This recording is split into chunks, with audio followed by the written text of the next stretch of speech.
Pat, it's good to see you back here, and you survived the 4th of July. I did. It's good to be back, but you proved in our last show that you really don't need me, Judge. You did a wonderful job with Governor Holcomb. What a great guest he was. He missed you. He really did. Well, he missed the hard questioning. You kind of threw soft ones, and he swatted them over the wall. After all, he's lame duck. The least I could do. Well, Patrick, not much has happened in the last few. No, Presidents 45 and 46 took the stage. I'm telling you, I still can't get over it, that debate. It was, my wife and I, my wife is more from your perspective on politics. A fine woman. And we started watching the program together. About 20 minutes in, I started talking to her. All of a sudden, got no response. I looked around. She'd left the room, taking the dogs upstairs. She was done. I just wanted to cry. First of all, Joe needs to come out like a lovable puppy. Donald Trump should come out like wearing the scarlet letter. And then hopefully they get on to issues that America cares about, expanding health care, legalizing hemp. We have a police chief coming on. Just throw some of that stuff out. Things that people care about. But no, Joe, nobody told President Biden that he's dead. Let me ask you this. He stood there like a cadaver. Well, I could tell it was heading that direction immediately when he took the stage. Me too. So, it's your party's problem. Let me ask you, what's the solution? Do you ask him to step aside? I'll answer that, but let's talk about where American politics is, ladies and gentlemen. All of my 5 million viewers, think about this. Think about this. Joe Biden has a bad debate night, looks old, and his party's asking whether he should continue to be the candidate. On the other side of the stage is a person convicted of 34 felonies. In normal times, that party would be saying, well, should you still be our candidate since you've been convicted of a felony? So that's crazy. So what should my party do? I think, while I surely understand, and I wish Joe Biden would go the way of Lyndon Baines Johnson and Harry Truman, both of whom knew that maybe it wasn't the right thing to do for the country to run again. But we are where we are. So he doesn't appear to be backing off, and I still do not believe my fellow citizens will elect an orange monster, charlatan, criminally convicted, bankrupt, immoral joke. Well, here's the real question. If you look at the polls right now, I realize this election's not until November. But again, if the goal, as you said, from your party is to put a responsible person in there as president, you keep the Biden in there or not? Like I say, I think as a practical matter, since Schumer, Hakeem Jeffries, and the established part of the party continues to back Joe Biden, it appears to me he will be the candidate. I'd be fine with Kamala Harris. I think she would be a great candidate. If it was up to me, I'd like to have a conversation with the president. There's a clear chink in his armor. I wish he would do the patriotic thing. I really do. Well, let's switch gears here. But he's had you and I would disagree about this. He could preserve his record, and he's had 4 years of significant legislative achievements. You may disagree with them on policy grounds, but infrastructure, the plant being built up in Lebanon, when Senator Young helped with that, the semiconductors, one after another. So he's going to ruin it. I think history will treat him a lot better than the current situation is right now. Yeah, but as long as the other candidate is Donald J. Trump, we know that at any moment he might say, you can grab him by the, or the worst line in the entire debate was out of his mouth, frankly, when he said, and these illegal immigrants are taking black jobs. What? What is that supposed to mean? I'm sorry, you're not going to be able to revive Biden's appearance by analyzing the content of what True. Trump... the first word criminal came out of Trump's mouth, and Joe was unable to even seize that moment. But anyway, what else is going on? Supreme Court finished its... Oh, You just keep making me feel worse. Let me just throw this out. Yeah. Let you use as much time as you need. The liberals are overreacting to the immunity decision. First of all, that decision basically said Article 2 responsibilities, clear immunity. Official duties outside of Article 2 is going to be a case-by-case basis. There's a presumption of immunity. Things that are clearly personal, there's no immunity. The court had no facts to work with, so it's up to those trial courts to properly apply those standards. So how can people say that they gave the president a blank check to do anything he wants to do? I think that's overreacting. Your Honor, you don't need a broken-in coon dog to find the trail and the scent on this Supreme Court. It sickens me. You're a respected judge, and you've earned that. The Roberts Court will be ranked with Roger B. Taney and the Dred Scott decision. Here we are supposed to have textualists, originalists. And what do? They completely write into that Constitution an immunity which is nowhere to be found in the document. Well, and it makes me sick that they are playing the game of implementing the Federalist Society agenda. We've now, the administrative state, you heard about that one? Chevron decision, we got rid of that. Ladies' right to choose, we got rid of that. And now, to make sure Don doesn't have to stand trial for trying to overthrow the government. I have to correct you on a couple of things. Yes. First of all, on the Chevron decision, it's a wonderful decision. I'll tell you why. The law was, up until recently, if there was a dispute as to how you interpret an administrative regulation, the courts had to defer to the agency. Mm-hmm. Now the court has the right to make that call. We don't elect bureaucrats. We elect members of Congress. Congress make the laws. Chevron is a great decision. I know that's the talking point for the group that says, yet again, precedent means nothing. That decision was a Ronald Reagan-era decision in favor of the Reagan administration. Chevron, indeed, was a case from the 1980s. But when we turned on the administrative state with Steve Bannon, who's now doing time, as are most of the advisors to our 45th president, we had to take it out. Chevron stood for 40 years. Roe versus Wade stood for 60 years. This court is not bothered by precedent. All the thing that Roe v. Wade did, the Dobbs decision, was to put it back with the states. That's all the decision did. Well, as Biden's only good line in the whole debate was, well, then let's put civil rights back to the states. Well, this was a fundamental right of a woman's right to privacy in the penumbra of the Constitution. So, you know, Trump's new line, of course, 4 years ago was, I'll get 3 guys with a litmus test that will overturn Roe. Now, I was always about just letting the states decide. Ruth Bader Ginsburg said that Roe was decided incorrectly. Under the wrong provision of the Constitution. She would have decided it not under the 14th, but she would have decided it under the 9th or the 10th. The fact is, Judge, and I respect your opinion on, as always, we've been doing this a long time, this court is an embarrassment. It is nothing more than the third branch of political government. So you're like with AOC, you'd like to impeach all the members of the court? Well, I wouldn't impeach them for their views. They got there, they have a life, but I would pass legislation to give them, there's no any reason anymore for them to have life tenure. I would put term limits in. It's become political, so we ought to limit their terms.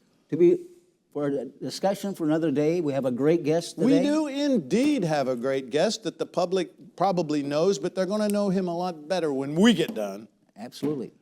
Stay tuned for the Chief of Police of the EPD. We're pleased this evening to have as our guest Phil Smith, the Chief of the Evansville Police Department. Chief, thanks for being here. Hey, thank you, sir. Thank you for having me. Welcome, Chief. It is great for this show to introduce you to those that don't know you in our great city. Everybody should know their police chief. Tell them who you are. I agree 100% with that. And for those that don't know me, because I've been around a little bit, I'm just a kid from Clarksville, Tennessee, by way of Hopkinsville, from the parents of Ray and LaQuetta Smith.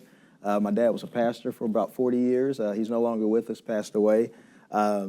It's 5 siblings, it's 6 of us, 3 boys and 3 girls. I liken us to the Brady Bunch. That would make me Peter, because I'm the middle boy there. He's dating himself, Brady Bunch. Yeah, he is. Yeah, so, I had older siblings, so, I knew a little bit about those older shows. But, I came to Evansville as a sophomore in college. I was a transfer student after leaving Tennessee, and I went to the University of Southern Indiana and graduated, and started working in the school corporation, where they had a fantastic attorney, fantastic counsel, the school corporation That's at the time. why he's successful. It's amazing how things come full circle, because I was always around you guys in an in-about way, because once from transitioning from education to law enforcement, I had interns that were part of the Shepherd T. Law Academy with Harrison High School, which the judge is a big part of here. So along my timeline and lifeline here in Evansville, I've been around you both in different capacities and have been very impressed, and I'm very grateful to be here. Well, we're glad to have you. So you go from, what was your job with the EBSC? So I worked a couple jobs. I was an after-school programs coordinator with the 21st Century Community Learning Centers, putting together after-school programs for kids, making sure that they had a safe place during those at-risk hours, in which, now I'm kind of seeing those kids on this side of law enforcement.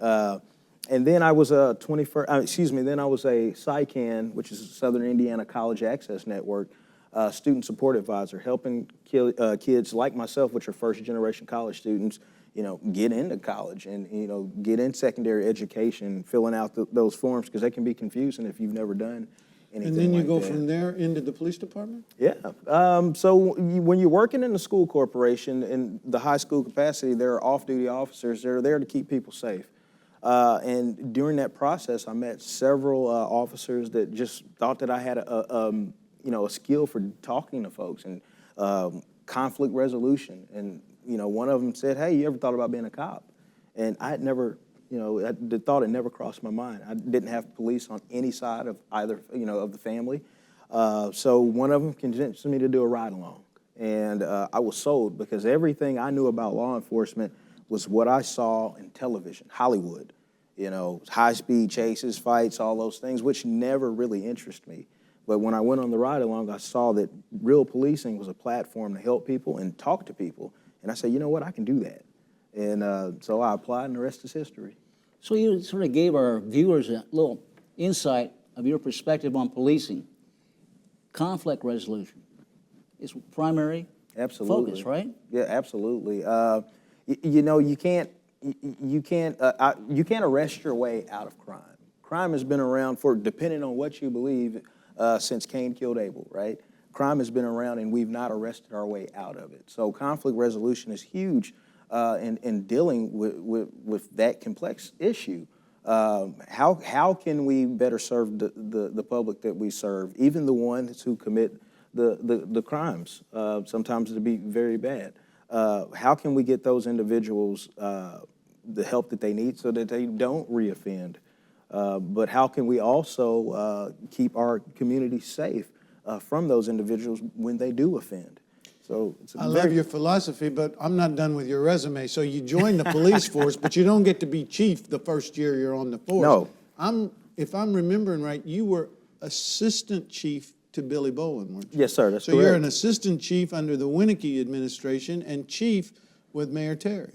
So you are bipartisan or in a non-political, you pleased both sides. I'm as nonpartisan as you can As get. I am. Yeah, Oh, as wait, you can get. no. Hey, but you know what? And that is a testament to both Mayor Winnicke and Mayor Terry. I think it is. Yeah. Looking for the things that you guys are just talking about. Who can I put in that is focused on conflict resolution? Who's looking out for the best interests of not only our law enforcement officers, but our community? Who can we put in to do those things? And I've made it a point my career to make sure that I let the officers that I serve alongside with, and notice I say serve alongside with because they don't work for me. I tell them all the time, you guys don't work for me. I can be chief, but I work for you guys. And the community that we serve, I work for those guys. That's who I work for. And so they both saw value in that, and I'm extremely and eternally grateful to both Mayor Winnicke and Mayor Terry for giving me this opportunity. One of the things we've experienced over the last several years in this community, increased gun violence. Yes. I don't know how many warrants I've had to sign involving shooting incidents, but it's too numerous to even categorize. So there ought to be gun control. Oh, wait a minute. Never mind. Go ahead.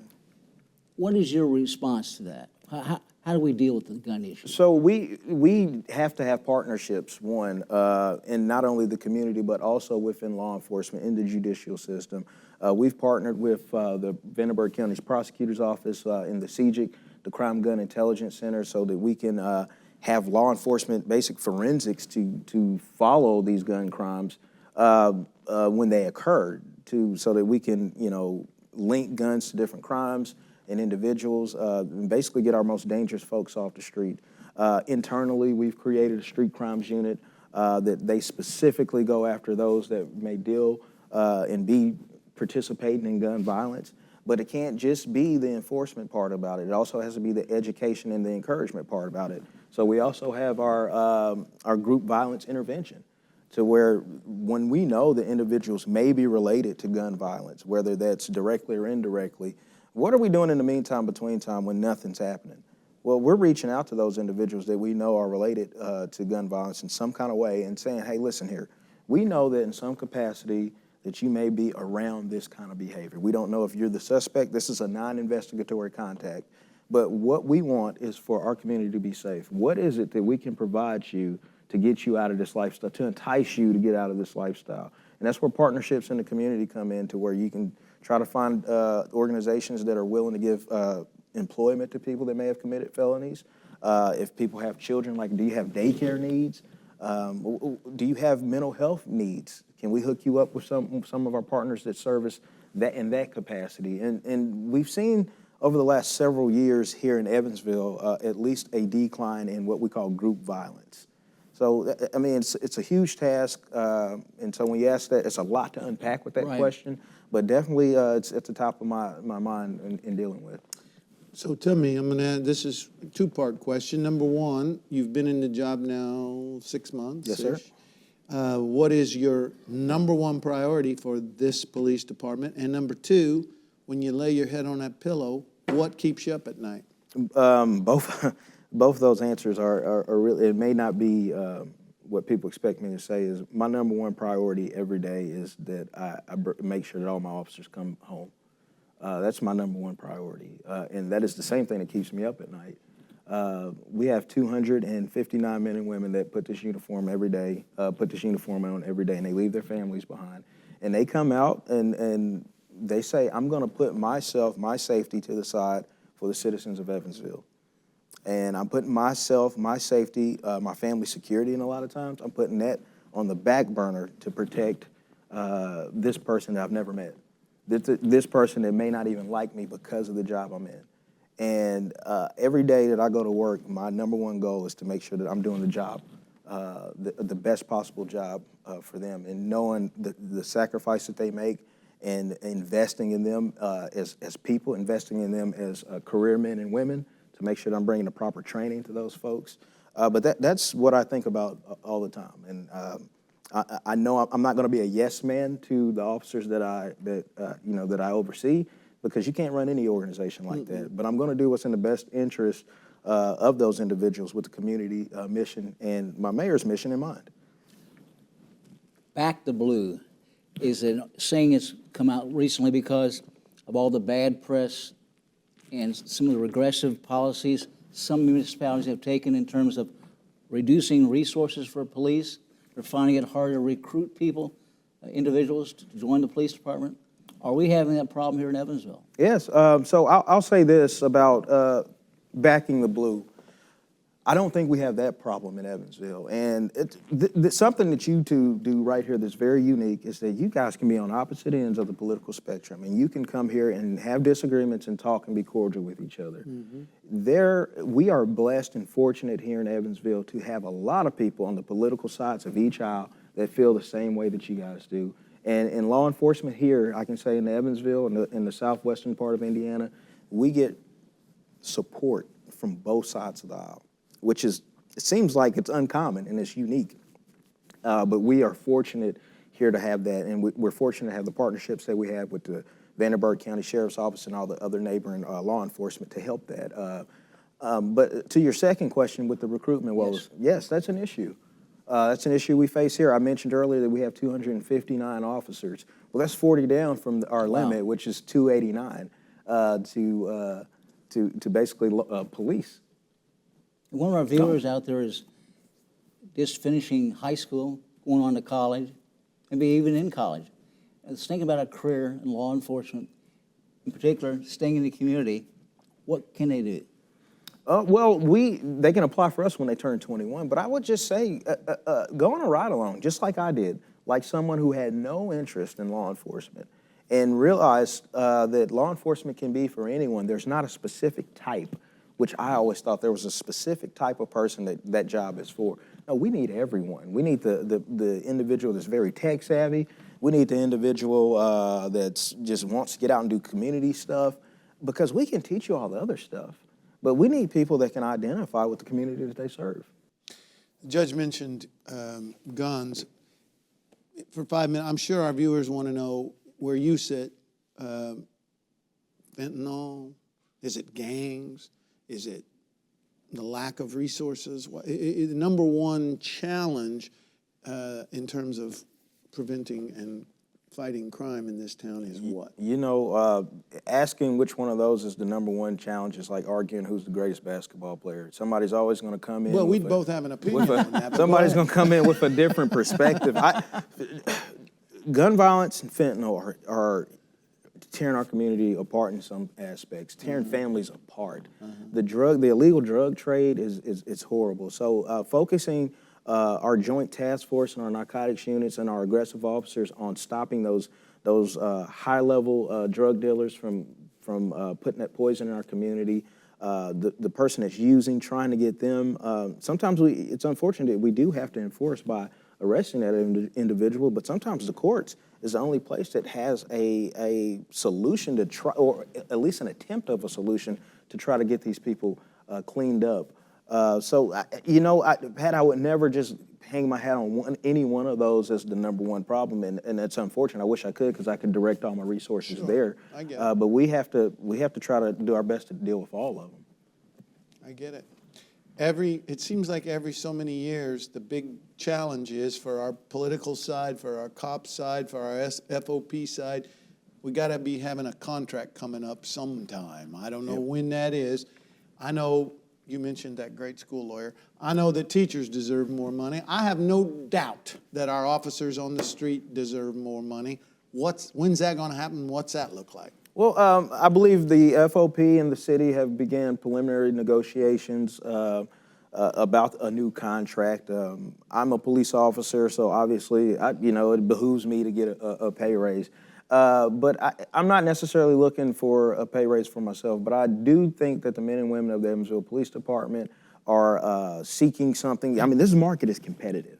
And when our officers look around at other agencies and they see the raises that other officers are getting, and they're realizing the workload that they have, then they want some compensation for that. Like the judge asked the question about the numbers. Our numbers are down, so that means the guys that we do have, the men and women that we do have, are doing a little bit more work.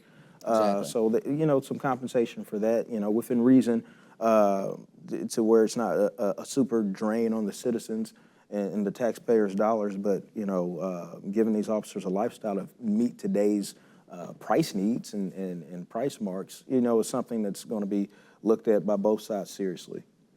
And a beautiful thing about a career in law enforcement, when you get your 20 years, you can retire? 20 years. I got the countdown, Judge. Start out at 21 and retire in your early 40s and start a new career. Plus, you have that experience and those kudos from being in the law enforcement field, which gives you immediate trust with your future employer. I mean, it's a great career. No, I agree. And because of state law, though, you can't draw that pension until you're 52. Right. But you can. You're absolutely right. For a person myself, I started when I was 28. So at 48, in about 8 years, not that I'm counting, I could have said, I could logically or reasonably, retire and start a different career and work on a different pension. But today, I'm focused on getting through Tuesday. Finally, in the few minutes we have left, I think the public, me included, sometimes get confused about why we have a sheriff's department. A lot of this is antiquated old Indiana laws and the jail and all of that. But we have a county police force, and we have a city police force. So the question would be, your relationship with Sheriff Robinson, how your departments work together, and how you see that function going forward. You know, I can't think of one day, I can't think of a week that's gone by that the sheriff and I haven't exchanged at least a phone call or a text message. I'm extremely grateful. And if you all have talked to Sheriff Robinson, it doesn't take long to sit down and realize he's a pretty sharp, he's a pretty sharp guy. And so he's been a mentor to me and a friend, and it's been great to have that relationship. And we bounce ideas and off each other all the time. And so he's been a great resource for me, and so is his agency. We just unfortunately had an officer involved shooting here last week, and he provided some safety equipment for our officers to make sure that our officers were safe on scene. And can't thank him enough for his partnership and his agency's partnership. Looking back in the past, it wasn't always that way. No, and that speaks of the maturity of the examples that are led by our leaders here in our community. 30 seconds left. The public wants to support your department, wants to help your department. What can John Q. Citizen out there do to help the Evansville Police Department? We have mayor commission meetings. Come to those. We have city council meetings. Come to those. Make your voice heard. We have Coffee with a Cop. Follow the Evansville Police Department's Facebook page and see what events we have. We have a ton of community events. Just come out and just be a part. That's all I can ask. And if you like what you see, then you'll continue to come and be a part. And if young people like what they see, maybe they'll apply. Great. Chief, thanks for being here. Oh, thank you for having me. You'll no longer be a stranger to the public now because we have 5 million viewers. Yes, hey, I'll take it. When we come back, I'll take one more shot at Patrick. Hang in there. Well, Judge, I'm going to sleep better tonight. I think this city is in awfully good hands with that chief. I may get a little emotional when what I'm ready to say. 75 years ago, my father authored the very first police merit law for the state of Indiana. In the old days, you paid $15,000 to old Ben Bartlett. That's how you got in the police. Sure. And Evansville was a wide open town. Gambling, everything going on. Absolutely. And wish my dad was here today to see what his law has developed over the years and manifests itself in Phil Smith, which is very appropriate that Phil should have this position, especially when we look back, this being the 60th anniversary of the Civil Rights Act. Absolutely. He served Mayor Winnicky as assistant chief, now Mayor Terry as chief. I thought his answer about what's my first priority, it's his men and women on the street. Correct. I wasn't expecting that. And you think about it, that's what keeps him up, that one of his people might get hurt trying to help people that they have never met. It was a brilliant answer. He's thoughtful, he's compassionate, and he understood how well the EVSC is represented. And here's one comment early on in the interview where he said, conflict resolution. Absolutely, and I think we're in very, very good hands, and I hope all of our viewers at Shively Shoulders will support this chief and will continue to watch Shively Shoulders. See you next month.